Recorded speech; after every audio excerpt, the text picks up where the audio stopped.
Saudara dikasih Tuhan, hari ini Tuhan masih memberikan karunia yang luar biasa untuk saudara dan saya. Kita boleh memilih dan memperhatikan firman Tuhan. Manusia adalah makhluk pemilih. Ia memilih apa yang menarik baginya. Lalu bagaimana dengan para pengikut Tuhan Yesus? Apakah pengikut Kristus juga seorang pemilih? Ya, pengikut Kristus pun harus memilih. Ia harus memilih untuk mendengar dan melakukan firman Tuhan di dalam kehidupannya. Sebagaimana contoh kita melihat tokoh Alkitab yaitu Musa. Saudara bisa membuka di dalam Alkitab dari Keluaran pasal 3 ayat pertama sampai dengan ayat yang ke-6.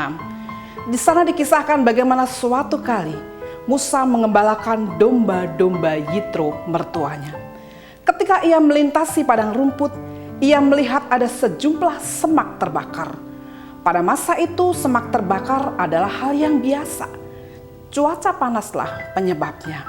Tidak heran banyak gembala cenderung mengabaikannya. Tetapi Musa tidak. Ia memilih, memperhatikan, menyimpang untuk melihat dan melihat apa yang sesungguhnya terjadi. Musa menemukan semak itu menyala, namun api tidak membakar semak-semak itu. Musa mengajarkan kepada saudara dan saya untuk menjadi pribadi-pribadi yang senantiasa memilih, memperhatikan firman Tuhan.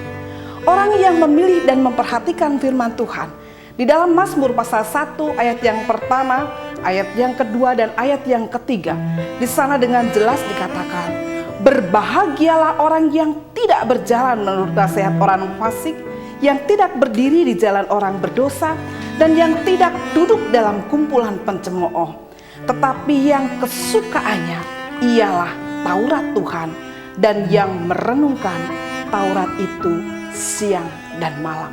Ketika kita memilih dan memperhatikan firman Tuhan, Tuhan berjanji, ia seperti pohon yang ditanam di tepi aliran air, yang menghasilkan buahnya pada musimnya, dan yang tidak layu daunnya. Apa saja yang diperbuatnya berhasil. Hari ini Tuhan akan melakukan perkara yang besar untuk saudara dan saya.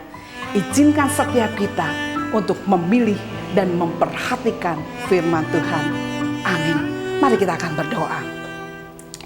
Kami bersyukur ya Tuhan, karena hari ini Tuhan kembali mengingatkan kami untuk kami boleh menjadi pribadi-pribadi yang memilih dan senantiasa memperhatikan Tuhan di dalam hidup kami. Kami menyerahkan hidup kami di dalam tangan Tuhan.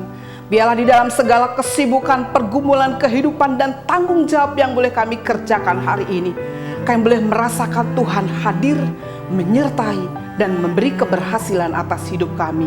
Haleluya. Amin.